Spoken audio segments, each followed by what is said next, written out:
नमस्कार, पदार्थ रेसिपीज मराठीमध्ये तुम्हा सर्वांचं मनपूर्वक स्वागत। आज आपण अतिशय चविष्ट आणि कुरकुरीत असा मसाला डोसा कसा बनवायचा ते पाहूया आणि ते देखील डोस्याचं पीठ न आंबवता।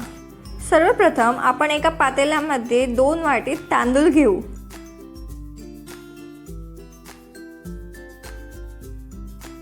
यात अर्धा वाटी उडदाची डाळ घालूया। त्याचबरोबर अर्धा वाटी हरभऱ्याची डाळ घालायची, याने आपल्या डोस्याला कलर छान येतो। आणि त्याचबरोबर एक अर्धा चमचा मेथी दाणा। हे सर्व साहित्य आपण 2 ते 3 वेळा पाण्याने स्वच्छ धुवून घेऊ। इथे मी सर्व साहित्य पाण्याने स्वच्छ धुवून यात पाणी घालून ठेवलेलं आहे। आता हे डाळ आणि तांदूळ आपल्याला एक रात्रभर भिजवत ठेवायचे आहेत। हे डाळ आणि तांदूळ मी रात्रभर छान भिजवून घेतलेले आहेत। हे डाळ आणि तांदूळ छान फुललेले आहेत। आता यावरील आपण सर्व पाणी काढून घेऊ आणि हे एका मिक्सरच्या भांड्यामध्ये काढून घेऊ आणि थोडं पाणी घालत याचं मिक्सरला अतिशय बारीक असं वाटण तयार करून घेऊ।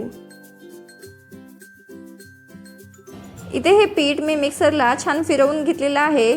आता हे पीठ एका मोठ्या भांड्यामध्ये काढून घेऊ। छान मिक्स करून घेऊ आणि 1 तासभराकरिता हे पीठ आपण झाकून ठेवूया। आपलं पीठ जोपर्यंत सेट होतंय तोपर्यंत आपण मसाला करायला घेऊ। त्याकरिता एका कढईमध्ये 1.5 चमचा तेल घ्यायचं। तेल छान तापलं की अर्धा चमचा मोहरी घालायची, अर्धा चमचा जिरं, 2 चिमूटभर हिंग यात घालूया। त्याचबरोबर 1 चमचा हरभऱ्याची डाळ आणि त्याचबरोबर 1 चमचा उडदाची डाळ देखील घालू। 1 चमचा भर बारीक चिरलेलं आलं घालायचं। त्याचबरोबर 7 ते 8 कढीपत्त्याची पानं घालायची। 4 ते 5 बारीक चिरलेल्या हिरव्या मिरच्या। हिरवी मिरची तुम्ही आवडीप्रमाणे कमी जास्त करू शकता। तेलामध्ये हे साहित्य छान परतवून घेऊया। यात एक मध्यम आकाराचा कांदा बारीक चिरून घालायचा आणि कांदा देखील आपण छान परतवून घेऊ। कांदा छान परतला की यामध्ये एक अर्धा चमचा हळद घालायची आणि हळद देखील एक 30 सेकंद आपण छान परतवून घेऊ। मी 2 ते 3 मध्यम आकाराचे बटाटे छान उकडून त्याची फोडी करून घेतलेली आहेत। हे बटाटे आपण यामध्ये घालू। त्याचबरोबर चवीप्रमाणे मीठ देखील घालूया। इथे मी 2 ते 3 चमचे पाणी यात घातलंय, जेणेकरून आपली ही भाजी अजिबात कोरडी नाही होणार। छान मिक्स करून घेऊया। 2 ते 3 मिनिटे हा मसाला आपण छान वाफवून घेऊ। 2 ते 3 मिनिटांमध्ये आपला हा मसाला छान वाफवून होतो। सर्वात शेवटी बारीक चिरलेली कोथिंबीर घालायची आणि सर्व साहित्य छान मिक्स करून घ्यायचे। इथे आपला बटाट्याचा मसाला बनवून तयार आहे। आता आपण डोसे करायला घेऊ।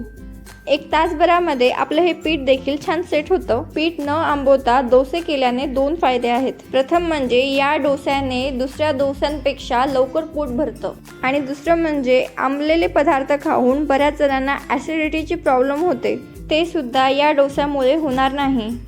म्हणून या पद्धतीने एकदा नक्की डोसे करून बघा। आता आपल्याला हवं तेवढं पीठ एका पातेल्यामध्ये काढून घेऊ। यामध्ये चवीप्रमाणे मीठ घालायचं आणि छान फेटून घ्यायचं। जर डोस्याचं पीठ जास्तच पातळ वाटत असेल तर यामध्ये आपण गरजेनुसार पाणी देखील घालू शकतो, पण डोस्याचं पीठ अगदी पातळ करायचं नाही, थोडंसं घट्टसरच असायला हवं। आता आपण डोसे करायला घेऊ। त्याकरिता आपण डोस्याचा तवा छान गरम करून घेतलेला आहे।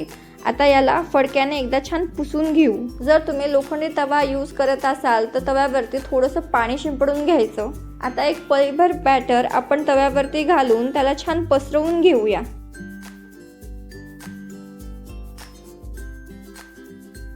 अगदी हलक्या हाताने पसरवायचा आणि डोस्याचे कॉर्नर थोडे जाडसरच ठेवायचे, जेणेकरून आपला हा डोसा सहजगत्या निघतो। जेवढा आपला डोसा आपण छान पातळ पसरवून घेऊ तेवढाच तो छान कुरकुरीत आणि पातळ होतो। आता डोस्यावरती थोडंसं तेल घालून घेऊ। तेलाऐवजी तुम्ही बटर देखील वापरू शकता। हा डोसा 2 मिनिटे मोठ्या आचेवर, त्यानंतर 2 मिनिटे मंद आचेवर आपण छान खरपूस भाजून घेऊया। तुम्ही बघू शकता आपल्या या डोस्याला छान कलर यायला सुरुवात झालेली आहे। आता यावरती आपण केलेला मसाला ठेवून घेऊ। डोस्याच्या साईडने कॉर्नर लूज करून घेऊया आणि इथे आपला अतिशय कुरकुरीत असा मसाला डोसा बनून तयार आहे। तुम्ही बघू शकता आपल्या या डोस्याला कलर किती सुंदर आलेला आहे। आता हा डोसा आपण काढून घेऊया। हा डोसा अतिशय चविष्ट होतो, त्याचबरोबर अतिशय कुरकुरीत होतो। तुम्ही रंगही बघू शकता किती सुरेख आलेला आहे। याला मी ओल्या नारळाच्या चटणी बरोबर सर्व केलंय। ही चटणी कशी बनवायची त्याची लिंक डिस्क्रिप्शन बॉक्समध्ये।